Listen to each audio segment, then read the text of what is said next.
protective lens. Regarding the laser fiber, we should use a large diameter laser fiber, 550 micron. Before using it, we should check the integrity of the laser fiber by directing the tip of the fiber towards a light source and looking into the proximal end. We should be able to see a full moon sign like the one shown here. It means that the fiber is intact. The second point of concern is the debris shield. This device is an integral part of the laser machine. It protects the machine from scattering of the laser beams to protect the machine itself. Here is a video of how we replace it when it becomes burned to become old after 40-50 cases. We should be able to replace it.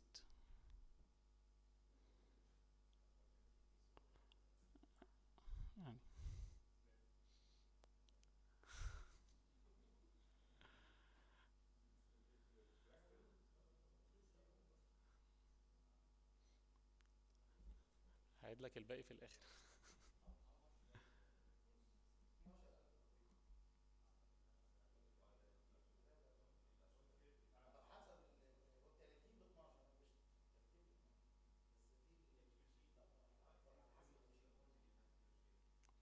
What again?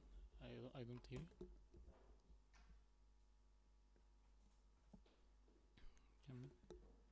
This part is quite simple, and actually, if you got it from the main manufacturer, from the mother company, it would be inexpensive. But by the time you are working, you may have some empty parts, the metal part, and there are new small manufacturers who you can give them this metal part, and they implement a lens and they give it back to you. The price will be 1/5 of the price, the original one from the manufacturer. And this is here in Egypt and in USA and in Europe, everywhere you can buy it from the manufacturer, the metal part with the lens. And if you have 1 or 2 or 3 these metal part with permanent lens, you can give it to some small manufacturers. They can replace the lens. This lens is allowing the laser to move in one way, but if you have breakage inside the fiber, the laser is reflected. So to protect the hard core of the laser machine, actually the laser media, we have this part, and it burn instead of burning your machine. You can use it. So new machines would put a counter to limit the number of cases done by each laser fiber, and actually they are within the range of 10 cases. And if you stick to this number, very infrequent to replace the debris shield. But we don't do that. We use the fiber till the end, till it die, till it start to speak and say, stop using me. And in that scenario, you have to replace it almost every 40 cases. Okay, regarding the morcellation action, the morcellation has 2 types of action: suction and cutting of the adenoma. We will talk about each one of them in this lecture. So if the morcellator can't suck the adenoma, you may encounter 1 of 4 problems. The first of them is the suction power inside the morcellation machine. You should check the suction power. Optimally, it will be 8 millibars. Okay, the second problem is kinking of the tubes or obstruction of the tubes. So you should check the tubes for obstruction or kinks. The tubing should be tough silicone, resisting negative pressure that's applied during suction. It should be non-collapsible. The third point is to check the leakage at all connection points.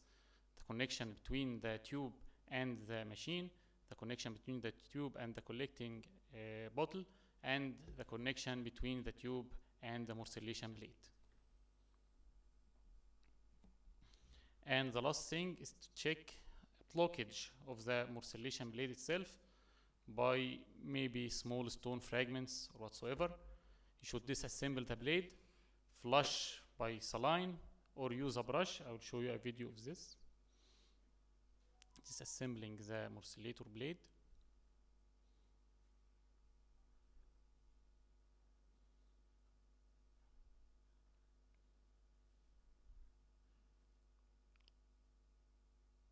Flushing it with saline to ensure its patency.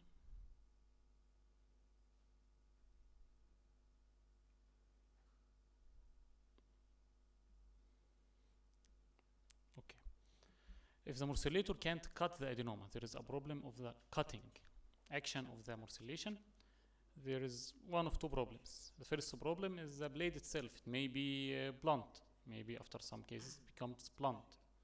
So you should check if the blade is blunt or sharp. Here is an example of the Piranha oscillating blade. And second problem is beach balls. They are small prostatic adenoma that escape from you during morcellation. So how can we solve the problem of beach balls? The first solution is to use a lower machine RPM. Downgrade the RPM from 1500 to 5 to 800. Like this. This is an example of beach ball.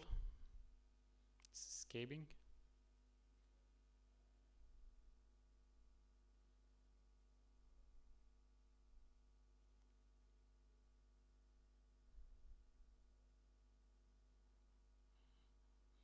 This may be dangerous if you encounter the bladder wall during retrieval of the adenoma.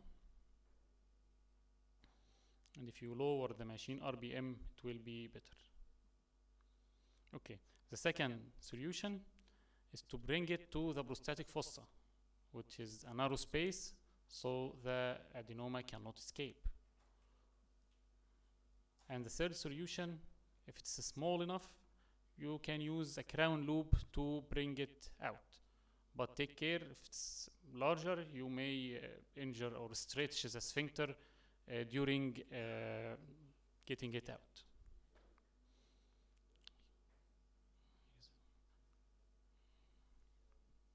It's escaping from the crown loop itself, but finally we caught it and get it out. Thank you.